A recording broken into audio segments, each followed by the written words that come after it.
चलिए आज हम पार्ट 8 पर आने जा रहे हैं। अगर इस चैनल पर पहले बार आए तो चैनल को सब्सक्राइब करें, जिससे हमें नए नए वीडियो आपके पास पहुंचा रहे हैं। देखिए पार्ट 8 है और आज से अब प्रकाश का प्रवर्तन ख़त्म हो जाएगा चैप्टर, तो हम अब बायोलॉजी क्लास को स्टार्ट करते हैं। चलिए अब हम वीडियो को समय लगाते हुए स्टार्ट करते हैं। चलिए अपना टॉपिक पर चलते हैं। चलिए अब हम अपना टॉपिक पर चलते हैं। देखिए हमारा टॉपिक है गोलीय दर्पण का महत्वपूर्ण। देखिए क्या हमारा टॉपिक है, देखिए गोलीय दर्पण का महत्वपूर्ण बिंदु क्या क्या है। देखिए इसको आप लोग जरूर ध्यान रखिएगा, इसलिए क्योंकि बार बार एग्जाम में पूछता रहता है। देखिए ध्रुव क्या है, इसी तरह पूछता है। वक्ता केंद्र क्या है, वक्ता त्रिज्या क्या है, फोकस क्या है और फोकस दूरी क्या है, और द्वारक यानी गोलीय दर्पण के द्वारक क्या है। तो हम सभी को एक एक करके बताएंगे। देखिए एक छूट गया है जिसका नाम है प्रधान अक्ष। तो देखिए आप लोग 7 नंबर कर लीजिएगा, इसको हम हटाते हैं। आप लोग 7 नंबर कर लीजिएगा। देखिए 7 नंबर कीजिएगा। फोकस यानी प्रधान अक्ष क्या है, प्रधान अक्ष होगा प्रधान। चलिए हम एक एक करते हैं। चलिए ध्रुव पर चलते हैं। ध्रुव आखिर है तो क्या है। चलिए अपना ध्रुव वाला टॉपिक पर चलते हैं। देखिए ध्रुव को इंग्लिश में कहा जाता है पोल।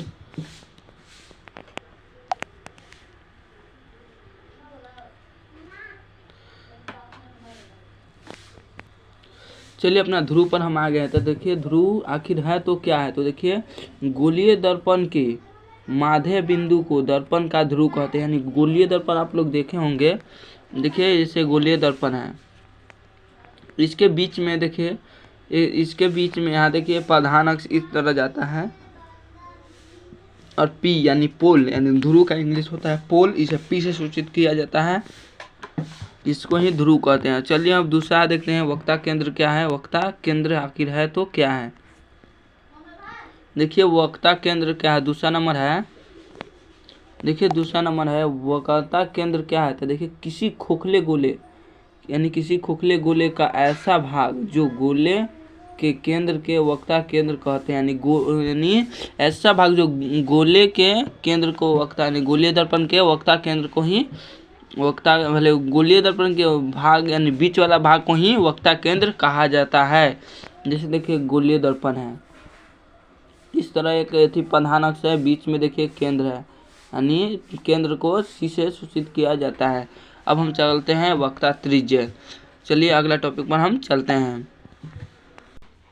देखिए फोकस है तो क्या है। देखिए फोकस क्या है, तो अवतल दर्पण के प्रधान अक्ष के समांतर आती प्रकाश का किरण दर्पण से परिवर्तन के बाद आती किरण, देखिए जिसे आती किरण या मिलती हुई प्रतीत होती है, इसे फोकस कहते हैं।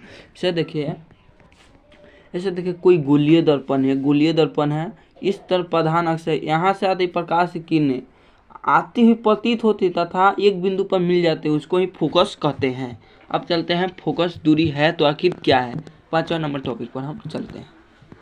देखिए फोकस दूरी क्या है। तो फोकस दूरी आप जानते हैं क्या है। तो गोलीय दर्पण के फोकस एफ तथा ध्रुव पी के बीच की दूरी को ही फोकस दूरी कहते हैं। जैसे देखिए गोलीय दर्पण है, इस तरफ प्रधान अक्ष है, इसके देखिए यहाँ पी होता है और यहाँ एफ होता है। इसके बीच और इसके बीच के दूरी को ही फोकस दूरी कहते हैं। अब चलते हैं प्रधान अक्ष क्या है। देखिए 6ठे नंबर में लिख दिए हैं प्रधान अक्ष है तो क्या है। यह महत्वपूर्ण टॉपिक है, इससे क्वेश्चन बार बार पूछा जाता है। चलिए हम आगे चलते हैं। देखिए प्रधान अक्ष गोलीय दर्पण का ध्रुव से दूरी को फोकस दूरी से जाता है, उससे प्रधान अक्ष यानी गोलीय दर्पण के ध्रुव यानी जैसे देखिए यहाँ देखिए गोलीय दर्पण है, इस तरह यहाँ पी सीधे जाता है फोकस के तरफ। देखिए यहाँ एफ है के बीच की दूरी यानी बीच की दूरी नहीं, पी जैसे देखिए फोकस से यानी प्रधान अक्ष यहाँ से जाती प्रकाश की किरणें फोकस से ना होकर जाता है, उसको ही प्रधान अक्ष कहते हैं। अब चलते हैं 7वां नंबर टॉपिक पर हम चलते हैं। देखिए 7वां नंबर टॉपिक है गोलीय। देखिए क्या है, गोलीय दर्पण के द्वारक क्या है। द्वारक के बारे में आपको हम बताएंगे। गोलीय दर्पण का द्वारक क्या है आखिर है तो क्या है। तो देखिए गोलीय दर्पण का चौड़ाई को दर्पण का द्वारक कहा जाता है। इसे देखिए गोलीय दर्पण का द्वारा को ही दर्पण का चौलाई या निदर्पण का द्वारा कहा जाता है। आशा हो कि आप लोग को ये क्लास समझ में आया होगा। अगर आप लोग नहीं देखे हैं पिछला क्लास तो आप लोग इस वीडियो के डिस्क्रिप्शन बॉक्स में आप जाकर देख सकते हैं। अब ऑब्जेक्टिव क्वेश्चन कराएंगे और आपको सब्जेक्टिव क्वेश्चन भी इसका कराएंगे। अगर इस चैनल पर पहले बनाए तो चैनल को सब्सक्राइब कर दीजिए, हमारे नए वीडियो आपके पास पहुंचता रहे। चलिए धन्यवाद।